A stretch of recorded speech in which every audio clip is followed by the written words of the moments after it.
Brought to you by V-Guard, co-powered by Sensodyne and Vimal. పలుకులలో కేసరి. Associate sponsor UltraTech cement.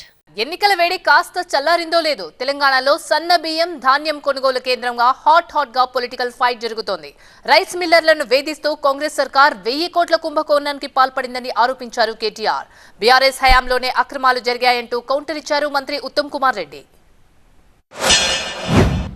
కేంద్రీయ బండార్ అనే సంస్థ ఏదైతే ఉన్నదో దానికోసం రూల్స్ రిలాక్స్ చేసి బ్లాక్ లిస్ట్లో ఉన్నదాన్ని తీసేసి తొలగించి ఇవాళ 4 కంపెనీలకే మొత్తానికి అక్కడ మిల్లర్లు 2100 రూపాయలకు కొనుగోలు చేస్తామని సుముఖత వ్యక్తం చేసినా వాళ్ళు అల్టిమేట్గా చేసింది ఏంటి అంటే మరి చక్కగా 1885 నుంచి 2007 రూపాయలకు 1885 నుంచి 2007 రూపాయలకు ఒక బ్యాండ్ ఫిక్స్ చేసి 4 సంస్థలు కుమ్మక్కై మరి పూర్తి స్థాయిలో 2100కు దాదాపు 200 రూపాయలు తగ్గించి మరి కుంభకోణం చేసి ఈ 4 సంస్థలు ఇంక్లూడింగ్ ఒక బ్లాక్ లిస్టెడ్ సంస్థకు కట్టబెట్టిండ్రు. ఇలా పొద్దున కేటీఆర్ గారు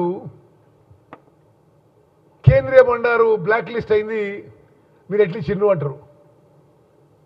బ్లాక్ లిస్ట్ చేసింది మీ ప్రభుత్వంలో, బ్లాక్ లిస్ట్ తీసేసింది మీ ప్రభుత్వంలోనే. మేము ప్రభుత్వం ఏర్పడే నాటికి వాళ్ళకి బ్లాక్ అప్పుడు 1700 వచ్చింది, ఇప్పుడు 2022 వచ్చింది. ఓ కుంభకోణం అయింది కుంభకోణం అంటున్నాడు కేటీఆర్. అరే నీ టైంలో నువ్వు అంటే అప్పటికిప్పటికీ ప్రభుత్వానికి వచ్చే ఎడిషనల్ ఇన్కమ్ 1110 కోట్లు. అసలు వాళ్ళు మాట్లాడేది ఏంటిది? ఓ దీంట్లో ఇదైంది అంటే దీంట్లో ఇదైందంటే 1700కి ఏం కావాల్సిండే, 1700కి ఏం కావాల్సిండే. భారతదేశంలో జరిగిన ఏ ఆక్షన్లో కూడా ఇంత రేటు రాలేదు. రాష్ట్రంలో ఉన్న 4000 మంది రైస్ మిల్లర్లను ఈ కాంట్రాక్ట్ సంస్థలు 4 ఏవైతే గ్లోబల్ టెండర్ దక్కించుకున్నాయో బ్లాక్మెయిల్ చేస్తూ ఉన్నాయి. ఎందుకు చేయాలా, మీకు ఎందుకు ఇవ్వాలా 2230 అంటే వాళ్ళు చెప్పే కారణాలు చాలా విచిత్రంగా ఉంది. ఒకటి, జలసౌదలో ఒక మీటింగ్ జరిగింది. ఉత్తమ్ కుమార్ రెడ్డి గారి నేతృత్వంలో లేదా వాళ్ళ శాఖ నేతృత్వంలో ఒక మీటింగ్ జరిగింది. అందులో అనధికారికంగా ఒక MOU కుదుర్చుకున్నారంట. ఏమని, ఇక్కడ 2007 రూపాయలకి వేసినా 1885 నుంచి 2007 రూపాయలకే కోట్ చేసినా ఇంకొక 223 రూపాయలు ఎక్కువ ఖర్చు, ఎక్కువ డబ్బులు ఇవ్వాల్సిందే.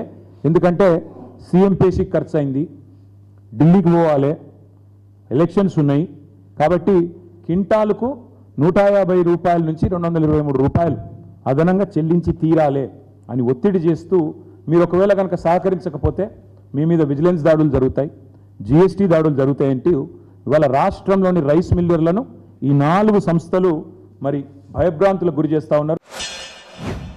మరి వీళ్ళకి ఎందుకు ఇంత ఇబ్బంది వస్తుందో బీఆర్ఎస్కి బీజేపీకి వాళ్ళు చుట్టూ చేరింది ఈ డిఫాల్టర్ రైస్ మిల్స్ వాళ్ళ చుట్టూ చేరి వాళ్ళ ద్వారా ఈరోజు వాళ్ళు మాట్లాడిస్తున్నారు. షకీల్ ఎవరండి, XMLA TRS. కరీంనగర్లో భువనగిరి వేణుగోపాల్ ఎవరికి మిత్రుడు, కరీంనగర్ వాసులు చెప్తారు. మా సూర్యాపేట జిల్లాలో ఒక సోమనర్సయ్య, ఇటువంటి వాళ్ళు కొన్ని 100 కోట్లు ప్రజాధనం ఎగ్గొడితే వాళ్ళ మీద మేము చర్యలు తీసుకుంటే వాళ్ళు వీళ్ళ దగ్గర చేరి ఏదేదో ఉన్నది లేనిది అబద్ధాలు మాట్లాడిస్తున్నారు. Brought to you by V-Guard, co-powered by Sensodyne and Vimal. పలుకులలో కేసరి. Associate sponsor UltraTech cement.